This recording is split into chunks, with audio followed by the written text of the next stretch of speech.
Andhra Pradesh kabaddi association సర్వసభ్య సమావేశం విశాఖలో జరిగింది. నూతన కబడ్డీ అసోసియేషన్ చైర్మన్ గా పల్లా శ్రీనివాసరావును, గౌరవ అధ్యక్షులుగా కొండపల్లి శ్రీనివాసరావును, రాష్ట్ర కబడ్డీ అధ్యక్షులుగా సౌత్ ఎమ్మెల్యే వంశకృష్ణ శ్రీనివాస్ ను ఎంపిక చేశారు. అనంతరం జరిగిన మీడియా సమావేశంలో మంత్రి కొండపల్లి శ్రీనివాస్ మాట్లాడుతూ విశాఖ క్రీడారంగ హబ్ గా మారబోతోందన్నారు. కబడ్డీకి జాతీయ స్థాయిలో ప్రాధాన్యత కల్పిస్తామన్నారు. క్రికెట్ కి పోటీ ఇచ్చేలా కబడ్డీని తయారు చేస్తామని పేర్కొన్నారు. క్రీడాకారులకు కావాల్సిన సదుపాయాలు సమకూర్చేందుకు ప్రభుత్వం సిద్ధంగా ఉందన్నారు. ఎంఎస్ఎంఈ కోసం ప్రజలకు అవగాహన కల్పించేందుకు ప్రత్యేక ప్రణాళిక రూపొందించినట్టు తెలిపారు. చిన్న మధ్యతరగతి తరహా వ్యాపారస్తులకు ప్రభుత్వం బాధ్యతగా నిలుస్తోందన్నారు. మండల స్థాయిలో ఎంఎస్ఎంఈ అసిస్టెంట్లను నియమిస్తామని తెలిపారు. కూటమి ప్రభుత్వం అధికారంలోకి రావడంతో పెండింగ్ లో ఉన్న రహదారి పనులను పూర్తి చేస్తున్నట్టు తెలిపారు. నారా చంద్రబాబు నాయుడు క్రీడా పాలసీని ప్రవేశపెట్టి పథకాలు సాధించిన వారికి నగదు బహుమతిగా 75 లక్షల నుంచి 7 కోట్ల వరకు పెంచి క్రీడాకారుల్లో ఉత్సాహాన్ని నింపేందుకు కృషి చేస్తున్నారన్నారు.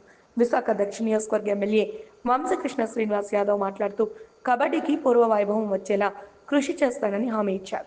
గత ప్రభుత్వంలో 2% ఉన్న స్పోర్ట్స్ కోటాను ముఖ్యమంత్రి నారా చంద్రబాబు నాయుడు 3% పెంచారని తెలిపారు.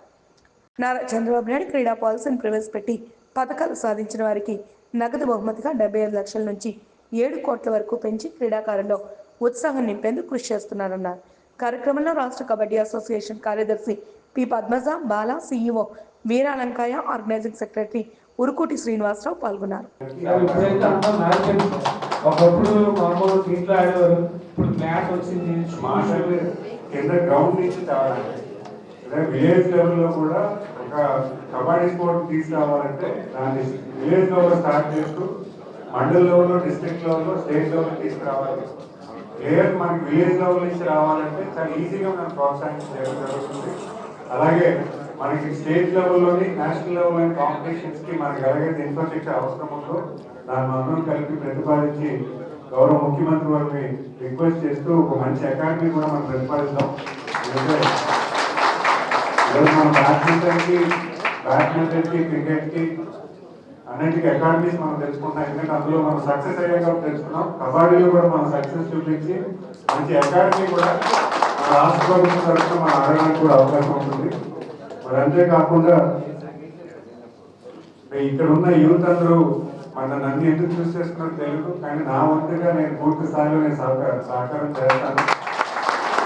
నాకు స్పోర్ట్స్ మీద ఇంట్రెస్ట్ ఎక్కువ. ఎందుకంటే ప్రతి స్కూల్లో కూడా స్పోర్ట్స్ ఉండాలని రీసెంట్ గా స్పోర్ట్స్ పాలసీ చూశారు. చాలా ఇంట్రెస్టింగ్ గా ఉంది స్పోర్ట్స్ పాలసీ. ప్రతి కాన్స్టిట్యున్సీలో కూడా ఒక అకాడమీ అంటే ఒక స్పోర్ట్స్ ఎరీనా క్రియేట్ చేద్దామని, స్పోర్ట్స్ స్కూల్స్ డిస్ట్రిక్ట్ కూడా తయారు చేద్దామని, మరి స్పోర్ట్స్ యూనివర్సిటీస్ కూడా ఒక 2 కేటాయించడం జరిగింది. విజయనగరం ఒకటి, విజయవాడ ఒకటి. అలాగే స్పోర్ట్స్ కోటా కూడా 2% నుంచి 3% చేయడం.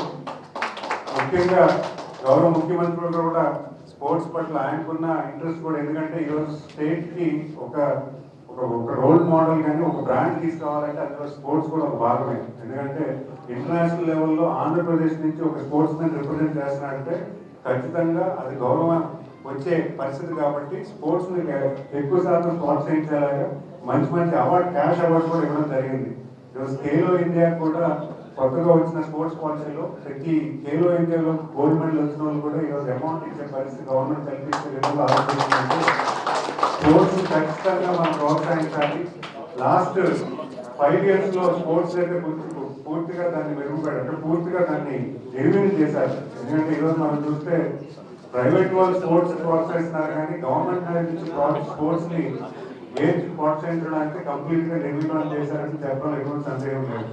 ఈరోజు ఈ గవర్నమెంట్ వచ్చిన వెంటనే స్పోర్ట్స్ మీద పూర్తి అవగాహన కల్పించుకొని ఒక విజన్ డాక్యుమెంట్, స్పోర్ట్స్ ఎలా ఉండాలని ఒక విజన్ డాక్యుమెంట్ తయారు చేసుకొని ప్రతి జిల్లాలో కూడా స్పోర్ట్స్ ప్రోత్సహించేలాగా ఇన్ఫ్రాస్ట్రక్చర్ డెవలప్ చేసుకోవడానికి, ట్రైనింగ్ ఇవ్వడానికి కూడా కొత్త ఆలోచన చేస్తుందంటే గౌరవ ముఖ్యమంత్రి వారికి ఎంత మంచి ఆలోచన మీరు అందరూ భావించాలని కోరుకుంటూ ఇక్కడ వచ్చేసిన అందరికీ కూడా ధన్యవాదాలు తెలియజేసుకుంటూ, మరి ఇంకా నాకు ఈ అవకాశం ఇచ్చి నా వంతు ఏం చేయాలన్నా కూడా నాకు తెలియజేయండి. ఖచ్చితంగా దాంట్లో నేను భాగం అవుతానని తెలియజేసుకుంటూ సెలవుస్తున్నాను. ఎంఎస్ఎంఈ ఎంటర్ప్రినర్స్ అందరికీ కూడా ఫేవరబుల్గా వచ్చింది. అంటే ఎంఎస్ఎంఈ పాలసీ కాదు, ప్రతి పాలసీలో కూడా అంటే మీ ఎలక్ట్రిక్ పాలసీ అవ్వచ్చు, లేకపోతే మన ఐటీ పాలసీ అవ్వచ్చు, అన్నిటిలో కూడా చిన్న ఇండస్ట్రీస్ పెట్టుకోవడానికి, స్ట్రెంగ్తన్ చేయడానికి చిన్న చిన్న ఆంటర్ప్రినర్స్ని తయారు చేయడానికి రాష్ట్ర ప్రభుత్వం ఆలోచన చేస్తుంది. ఎందుకంటే ఈరోజు ఆంటర్ప్రినర్స్కి కావాల్సిన సపోర్ట్ ఏదైతుందో నాలెడ్జ్ అనేది మెయిన్, టెక్నాలజీ అడాప్షన్ అనేది మెయిన్. దానికి కొత్త కార్యాచరణ చేస్తూ ఒక విజన్ డాక్యుమెంట్లో మనం నెక్స్ట్ 5 years ఎలా ఉండాలి, నెక్స్ట్ 10 years ఎలా ఉండాలి, నెక్స్ట్ 15 years ఎలా ఉండాలన్న కార్యరూపణ చేస్తూ గౌరవ ముఖ్యమంత్రి వర్యులు చంద్రబాబు నాయుడు గారు కొత్త ఆలోచనతో ఈరోజు పాలసీని తీసుకొచ్చారు. దాని పాలసీ ఈరోజు గడిచిన 5 నెలల్లో పాలసీ మనం తయారు చేసుకోవడం జరిగింది. ఇప్పుడు దాని గ్రౌండింగ్కి ఎలా కార్యాచరణ చేయాలి, ఎటువంటి విధానాలు తీసుకోవాలి, ఎలా చేస్తే మనకి ఎక్కువ ఆంటర్ప్రినర్స్ని తయారు చేసే విధానంగా ఈరోజు రాష్ట్ర ప్రభుత్వం కార్యాచరణ చేస్తుంది. ఎందుకంటే గత 20 years బ్యాక్ ప్రతి ఫ్యామిలీ నుంచి ఐటీ అనేది రావాలని కోరుకున్నారు గౌరవ ముఖ్యమంత్రి వారు. ఈరోజు ఆంటర్ప్రినర్ ప్రతి కుటుంబం నుంచి రావాలని 1 family 1 entrepreneur నినాదంతో ఈరోజు కొత్త అడుగు వేస్తూ ఈరోజు రాష్ట్ర ప్రభుత్వాన్ని ముందుకు తీసుకెళ్లే ప్రయత్నం చేస్తున్నాం. ఖచ్చితంగా రాష్ట్రానికి కొత్త భవిష్యత్తు క్రియేట్ చేస్తూ రాష్ట్రాన్ని వృద్ధి రేటు 15% తీసుకెళ్లే పరిస్థితి కల్పిస్తూ రాష్ట్రాన్ని ముందు అటు వెల్ఫేర్ ఇటు డెవలప్మెంట్ రెండూ బ్యాలెన్స్ చేస్తూ ముందుకెళ్లే ప్రయత్నం చేస్తున్నాం. ఖచ్చితంగా గౌరవ ముఖ్యమంత్రి గారి లీడర్షిప్లో మనందరం కూడా మంచి రోజులు చూసే అవకాశం ఉంటుందని భావిస్తున్నాను.